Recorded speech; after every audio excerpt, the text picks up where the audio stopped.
स्वागत है फ्रेंड्स आपके अपने होम साइंस चैनल में। Good morning all of you friends. जितने लोग क्लास देख रहे हैं आप सभी लोगों को मेरे तरफ से गुड मॉर्निंग। आइए देखते हैं, पढ़ रहे थे तैयार मृदु आहार। ज्यादा बात ना करते हुए, अपने टाइम को वेस्ट ना करते हुए हम अपने सीधे टॉपिक पे ध्यान देते हैं। तो देखते हैं क्या पढ़ लिए थे। क्योंकि ये क्लास काफी लंबा है ना। चैप्टर काफी लंबा है तो हमें क्लास भी, लेक्चर भी बहुत देने पड़ रहे हैं। सो पेपर के अकॉर्डिंग ये क्लास बहुत इंपॉर्टेंट है, तो हमें पढ़ना बहुत जरूरी है। तो आइए देखते हैं हम क्या पढ़ लिए थे। तैयार मृदु आहार देखे थे, और तैयार मृदु आहार देखे थे कि कब और किस अवस्था में देना चाहिए, अर्थात किस रोग की अवस्था में देना चाहिए। इसके साथ ही हम देखे थे कि भोजन देने के तरीके, अर्थात भोजन देने के तरीके ऐसे नहीं बोला है, सामान्य व्यक्ति के लिए नहीं बोला है कि भोजन देने के तरीके किसी देने चाहिए। ये बोला जा रहा है कि जो हम क्या पढ़ रहे हैं, नैदानिक पोषणात्मक आहार पढ़ रहे हैं। और इसका मतलब क्या होता है कि जो कोई रोगी अवस्था में, रोग की अवस्था में जो रोगी है उसे देने के लिए उन पोषणात्मक चीजों के बारे में बात किया। अर्थात समझिए, कोई व्यक्ति अगर किसी रोग से ग्रसित है तो उस व्यक्ति को दो प्रकार से भी हम भोजन दे सकते हैं। एक तो अंतःशिरा द्वारा दे सकते हैं, और दूसरा क्या दे सकते हैं, नली द्वारा दे सकते हैं। पिछले लेक्चर में हमने पढ़ा कि अंतःशिरा से अपेक्षा सही नली द्वारा भोजन देना सही होता है। संपूर्ण भोजन नली द्वारा दे दिया जा सकता है, और उसे आसानी से दिया जा सकता है ना। तरह तरह के सूप भी हम दे सकते हैं, तरह तरह के पानी, अर्थात जैसे दाल का पानी हो गया, ये नारियल का पानी हो गया। हर तरह के फूड प्रोडक्ट हम अपने पास से भी दे सकते हैं, जो कि तरल रूप में। जबकि जो अंतःशिरा द्वारा होता है वो केवल हम ग्लूकोज और दवाई के विलयनों द्वारा ही हम दे सकते हैं, है ना। इन दोनों को अच्छी तरीके से, अच्छे एक दूसरे के अकॉर्डिंग देख के हम अच्छी तरह समझे नहीं, मैं समझाने की कोशिश की हूँ। अगर आप समझे होगे तो बहुत अच्छा है, क्लास समझ में आ रहा हो तो। आइए आगे देखते हैं कि क्या हमें पढ़ना है। देखिए, चिरकालिक रोगों की रोकथाम, है ना। चिरकालिक रोगों की रोकथाम का मतलब क्या होता है? चिरकालिक का मतलब होता है ना, जो लंबे समय से आप किसी रोग से ग्रसित है। ऐसा ना हो कि आप किसी रोग से ग्रसित होइए। जो व्यक्ति रोग से ज्यादा लंबा समय से ग्रसित है उसके लिए कहा जा रहा है ना। तो आइए देखते हैं भाई, इसके साथ छोटे रोगियों के बारे में भी कुछ समझते चलिएगा। ये नहीं है कि बस उन्हीं के लिए कहा जा रहा है ना। तो आइए देखते हैं चिरकालिक रोगों की रोकथाम, अर्थात इन रोगों की रोकथाम कैसे करते हैं। आहार और अच्छा पोषण, साथ ही स्वस्थ जीवन शैली रोगी व्यक्तियों के लिए महत्वपूर्ण होने के अतिरिक्त चिरकालिक रोगों को नियंत्रित करने के लिए उनके प्रभाव होने की अवस्था में विलंब कर सकता है ना। इन चीजों का अगर आप सही तरीके से मेंशन नहीं किए अपने दिनचर्या में तो क्या हो सकता है, विलंब हो सकता है। और किसमें विलंब हो सकता है? आपका रोग सही होने में। मान लीजिए कोई पीलिया से ग्रसित है, कोई व्यक्ति पीलिया से ग्रसित है, तो आपको पता है ना कि बहुत उच्च प्रोटीन नहीं दिया जाता उसमें। क्यों?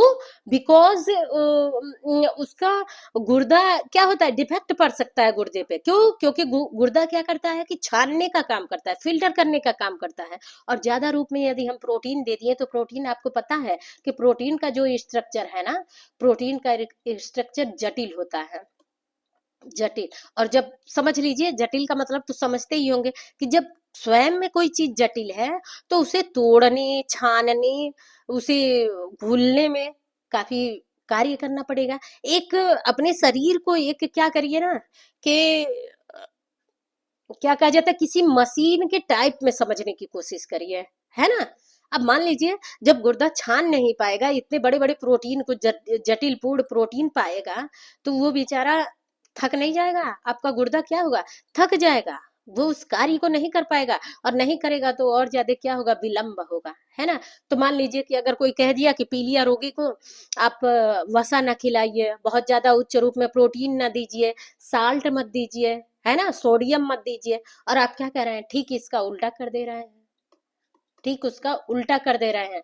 सोडियम भी दे रहे हैं, प्रोटीन भी दे रहे हैं, और वसा भी दे रहे हैं, लिपिड भी दे रहे हैं। तो कैसे वो बेचारा कार्य करेगा? गुर्दा कैसे कार्य करेगा? लीवर कैसे कार्य करेगा? खुद ही बेचारा जब रोग से ग्रसित है, है ना। तो उसी बात को कह रहा है कि साथ ही अच्छा पोषण, साथ ही स्वस्थ जीवन शैली, अर्थात जो जीवन शैली है, सुबह टाइम से उठना, फ्रेश होना, नहाना धोना, साफ सुथरा स्वयं शरीर भी होके तभी तो रोग दूर होगा। भाई तरह तरह के रोग होते हैं, हम एक पीलिया का एग्जाम्पल दिए हैं, है ना। तो उसे समझिए, व्यक्ति के लिए महत्वपूर्ण होने के अतिरिक्त चिरकालिक रोगों को नियंत्रित करने में उनके प्रारंभ होने की अवस्था में विलंब कर सकती है। अर्थात इन चीजों का आप सही वे में, जो जिस रोग से आप ग्रसित हैं, उन चीजों को सही वे में स्टेप वाइज फॉलो नहीं किए ना, तो क्या होगा, वो रोग और बढ़ता जाएगा, वो विलंब टाइम लेगा, वो लंबा टाइम लेगा। उसी को क्या बोलते हैं हम, चिरकालिक रोग कहते हैं, है ना। अब जिसे अपना रोग बढ़ाना है वो चिरकालिक तक ले जाए भाई, खाता जाए पीता जाए खूब ऐसे ही, तो क्या होगा, चिरकालिक तक जाएगा ना। तो आइए देखते हैं, जो जो खाद्य पदार्थ आज हम उपयोग में ले रहे हैं उनमें बहुत से अन्य खाद्य पदार्थ मिलाए जाते हैं। बहुत से अन्य खाद्य पदार्थ, अन्य का मतलब अनाज मत ले लीजिए, हैं। अन्य खाद्य पदार्थ मिलाए जाते हैं जिनमें अधिक वसा या शक्कर होती है। ये अक्सर अत्यधिक परिष्कृत खाद्य पदार्थों से निर्मित होते हैं और इसका कारण इसमें रेशेदार और ऐसे अन्य महत्वपूर्ण अवयव कम होते हैं जो स्वास्थ्य के लिए लाभदायक होते हैं। इसीलिए हमें उचित विकल्प ढूंढने में मदद की जरूरत होती है ना। अब आजकल देखिए किस बारे में बात कर रहा है, समझने की कोशिश करिए कि जिसमें बहुत से अन्य पदार्थ मिलाए जाते हैं, अन्य पदार्थ मिलाए जिसमें अधिक वसा। अब कोई भी जानिए, आजकल के फैशन चला है कि देखिए, ये तो मैं भी खैर खा लेती हूँ, मैं भी काफी पसंद करती हूँ कि पिज्जा बर्गर फ्रेंच फ्राइज जितना मिल जाए उतना ही खा लूं। लेकिन पढ़ के अब मैं खुद भी अमल करूंगी इस बात पे। तो देखिए, अब बस पेपर की तैयारी करने के अकॉर्डिंग ही नहीं इस क्लास को मैं समझूंगी, बल्कि अपने घर परिवार को भी सही स्टेप में फॉलो करने के लिए इसे समझूंगी। अब देखिए, जो भी चीज, जिन चीजों का मैं नाम ली हूँ, जो भी ये जंक फूड, जितने भी जंक फूड आपको मिलते हैं, बहुत बहुत ऐसे आइटम है कि मुझे खुद भी ना पता है, आप लोगों को शायद पता होगा। तो देखिए उसमें क्या होता है, वर्षा की मात्रा खूब होती है भाई, तभी तो आपके जो एंजाइम है बहुत इनहेंस करते हैं, बहुत इसे पसंद करते हैं। आप घर की सब्जी ही बनाइए और तेल मत डालिए, बिल्कुल घी मत डालिए, बटर मत डालिए, किसी प्रकार का ऑयल मत डालिए, सब्जी बनाइए, देखिए आप खा सकते हैं। नहीं खा पाएंगे, बहुत भूख लगा है तो 2 रोटी खा लेंगे, नहीं तो एक रोटी भी नहीं खा पाएंगे, है ना। तो ये वसा वसा क्या करते हैं आपके, जो, ऐसे समझिए इजी वे में, कि जो आपके एंजाइम्स है ना, एंजाइम को इनहेंस करते हैं और उन्हें क्या करते हैं, ये खाने पे मजबूर करते हैं। जो आप बाहर की चीजें खाते हैं इसीलिए बहुत ये अच्छे लगते हैं। स्वयं हम घर पे भी देखिए, बटर पनीर बनाए, मटर पनीर बनाए, ये पालक पनीर बनाए, हांडी पनीर, कढ़ाई पनीर, जो भी बनाए, हम सेम वही वैरायटी का वही वही मस, मसाले डालते हैं। लेकिन देखिए, फिर भी ढाबे जैसा नहीं हो पाता वो स्वाद। क्यों? क्योंकि वो स्वाद बढ़ाने के लिए इन चीजों को मेंशन करते हैं, और उन्हीं चीजों को कहा गया कि अन्य पदार्थ मिलाए जाते हैं, है ना, जो आपके चाह को इनहेंस करते हैं। वो आपको इसीलिए बहुत मन करता है कि हाँ बाहर का ही खाना मिले तो हम खाएं, है ना। इसीलिए हम कितना भी बनाने की कोशिश करते हैं, कितना भी गरम मसाला डाल लें, उन चीजों को अकॉर्डिंग उतने ही डाल लें, हल्का फुल्का मिल जाएगा, लेकिन फिर भी उनका अलग होता है ना। और जो वो हमें खाने योग्य नहीं होता, उसी बात को बताए, इसमें अधिक वसा होगा, इसमें अधिक शक्कर होगा, है ना। इन चीजों को मिलाया जाता है। आप कोई भी देखिए, हॉट डॉग है, पता नहीं क्या क्या है, क्रीम रोल है, आइसक्रीम है, और सब केक है। तो इन चीजों में क्या है, शक्कर की मात्रा बहुत है ना। ये अक्सर अत्यधिक परिष्कृत खाद्य पदार्थों से निर्मित किए जाते हैं। परिष्कृत खाद्य पदार्थ ऐसे ना समझिए, जो भी जानिए, जो भी फूड आइटम पैकिंग का आता है ना, उन्हीं को कहा जा रहा है परिष्कृत खाद्य पदार्थ में निर्मित किए जाते हैं भाई। अब आप खुद एक आसान वे में समझिए। सॉरी, एक आसान वे में समझिए, कोई चीज आप पैकेट बंद खा रहे हैं तो उसमें केमिकल होगा ही। डेट उस पे लिखा होता है ना, एक्सपायरी डेट, जिस डेट का वो बना होता है ना, तो उसके अनुसार उसमें मिलाया जाता है। आप घर पे ही कोई गोभी ले लीजिए, घर पे चिप्स लीजिए, चिप्स बनाइए, घर का छान के बनाइए, और क्या करिए, पैकेट में बंद करके रखिए, पैकेट में बंद करके रखिए। आप देखिए 10 दिन बाद ही वो उसमें खराब हो जाएगा। क्यों खराब होगा? अब क्यों खराब हुआ? आप भी तो पैकेट बंद करके रख रहे हैं, सील बंद करके रख रहे हैं, क्यों खराब हुआ? क्यों? क्योंकि उसमें और भी चीजों को, रासायनिक चीजों को मिलाया जाता है। ऐसे चीजों को, खैर वो खाने योग्य होता है, वो भी प्रमाणित होता है वो चीजें, लेकिन फिर भी नहीं फायदेमंद होते हैं। जितने भी आप पैकेट बंद चीजें, अब आजकल देखिए पकौड़ी घर पे नहीं तली जा रही है, खुद का प्याज काट के, खुद का आलू काट के, गोभी काट के, ये सब चीजें नहीं तली जा रही हैं। सीधे पैकेट बंद देखिए चीजें आ रही हैं, ऐसी बने बने। कह रहा मैं कम प्रयोग करूंगी, मैं भी इसका प्रयोग करती हूँ। तो जैसे आप मटर देखते हैं ना, मटर पैकेट का आता है ना, तो ऐसे पकौड़ियों की वैरायटी आ रही है। वो वो उसमें लगा रह रहा है, वो अरारोट का आटा या फिर बेसन उसमें लगा रहा है, पैकेट बंद आ रहा है उसमें। आप ले आइए, बस तेल पकाइए, सीधे उसमें छान दीजिए। तो उसके लिए कि आपके घर पे कोई गेस्ट आ गया, आप उसे खिलाइए पिलाइए, स्वयं खाइए पीजिए, 1-2 दिन खाने से नहीं, लेकिन डेली अगर आप इन चीजों को इस्तेमाल कर रहे हैं तो खराब कर सकता है। शायद मैं परेशान हो रही हूँ तो आज का क्लास यहीं समाप्त ओवर करना पड़ेगा, क्योंकि बार बार खांसी आ रहा है। हाँ, थोड़ी ये लाइन कंप्लीट कर लेते हैं, देखते हैं जो स्वास्थ्य के लिए लाभदायक होते हैं, है ना, और कौन से, और इस कारण इसमें रेशे और ऐसे अन्य महत्वपूर्ण अवयव कम होते हैं। लेकिन इसमें रेशे वगैरह नहीं होते। आप देखिए जो भी पैकेट वाले चीज आते हैं उसमें रेशे होते नहीं होते। जो स्वास्थ्य के लिए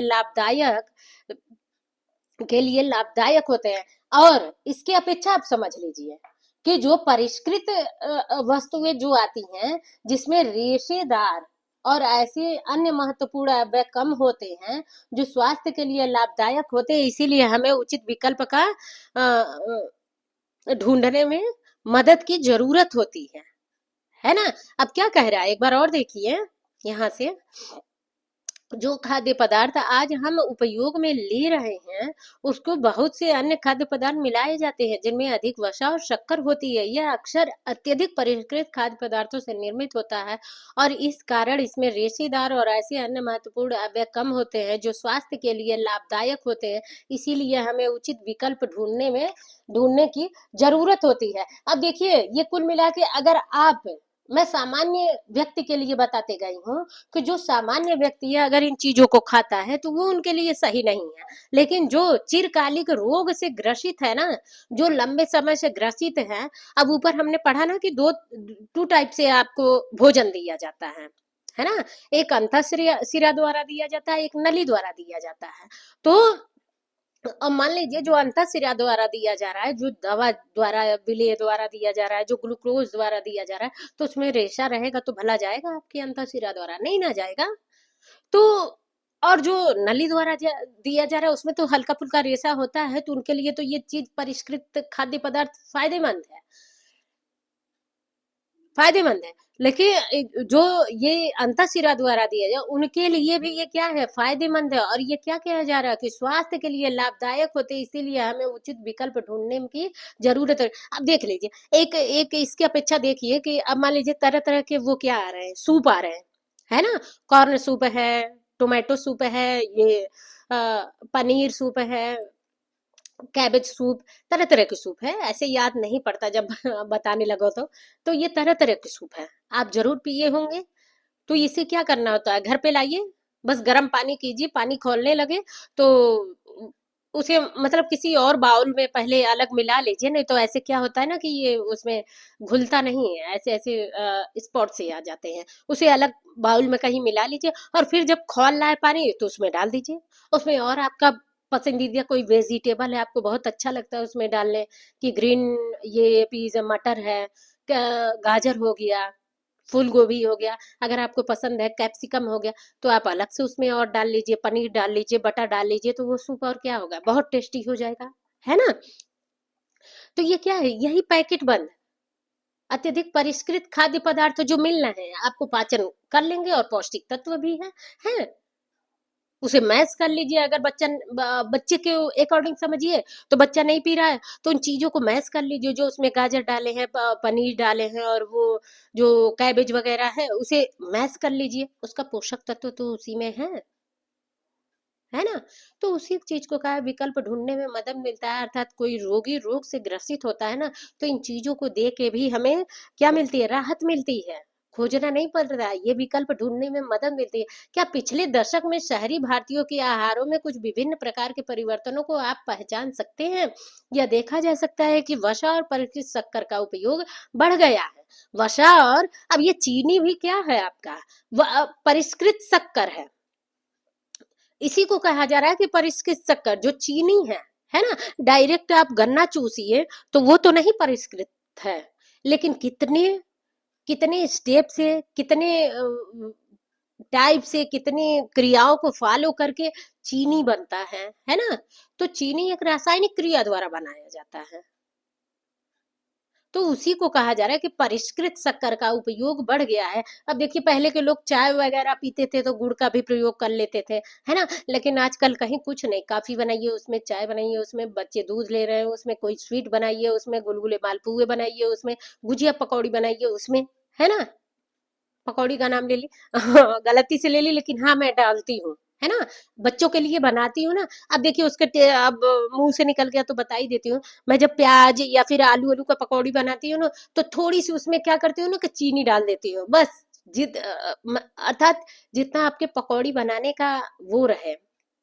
अब मान लीजिए कि 2 ही आलू काटी हैं, तो 2 या 3 चुटकी उसमें चीनी डाल दीजिए। आलू की पकौड़ी बना रही हैं तो वो आलू बहुत टेस्टी लगता है। फिर उसमें सॉस की जरूरत नहीं पड़ती। और मैं मुंह से निकल गया तो बता दे रही हूँ, मैं अपने बच्चों को इस चीज को ध्यान में रख के बनाती हूँ कि उन्हें सॉस नहीं देती हूँ, है ना। जब भी मैं आलू की पकौड़ी बनाती हूँ तो उसमें क्या करती हूँ, वैसे तो आलू थोड़ा सादा लगता है, केचप लगाना पड़ता है बच्चों को, लेकिन जब मैं उसमें थोड़ी सी चीनी डाल देती हूँ ना, 2-3 चुटकी, तो उसका फ्लेवर मुझे भी बहुत अच्छा लगता है।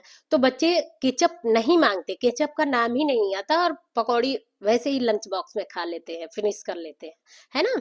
तो मेरे मुंह से इसीलिए जल्दबाजी में पकौड़ी निकल गया। क्यों? क्योंकि मैं करती हूँ तो पकौड़ी में भी चीनी डाल देती हूँ, है ना। तो देखिए, ज्यादा नहीं, ऐसे मतलब आप 2 आलू का बना रही हैं तो दो चुटकी डाल लीजिए। 4 आलू का बना रही हैं तो 4 चुटकी डाल लीजिए। 1 आलू पे 1 चुटकी मैं ऐसे उठा के चीनी डाल देती हूँ, तो बहुत टेस्टी लगता है। आगे देखते हैं। रेशेदार भोजन के अतिरिक्त कई विटामिनों और खनिजों का लिया जाना भी कम हो गया है। मांसाहारी लोगों में जंतु प्रोटीन का उपयोग भी बढ़ गया है ना। जंतु प्रोटीन का क्या, अब पहले देखिए कि यहीं से ले लीजिए, वो तो आपको पता होगा कि विटामिन और खनिज लवणों की कम कम मात्रा हो गया है। अब रोज तला भुना चीज सबको पसंद आ रहा है। लेकिन देखिए, यहाँ जो मांसाहारी लोगों के लिए जंतु प्रोटीन का उपयोग बढ़ गया है ना, तो ये देखिए ये हो गया, इन चीजों में चाह बहुत बढ़ गया। अब तो देखिए क्या, नॉनवेज सूप आ रहे हैं, है ना। आखिर वो क्या है, चिकन पकाया जाता होगा तो उसमें से सूप बना के उससे भी वो किया। तो पहले का जमाना था ऐसे नहीं था। तो वही कहा जा रहा है कि भारतीयों के आहारों में विभिन्न प्रकार के परिवर्तनों के आप पहचान सकते हैं, है ना। तो इन्हीं बात को बताया गया है। सो फ्रेंड्स, आज का क्लास यहीं ओवर करते हैं, लेकिन बात सुनिए, क्लास को ज्यादा से ज्यादा लाइक सब्सक्राइब और शेयर करिए, है ना। So friends, bye bye, next अगले क्लास में मिलते हैं।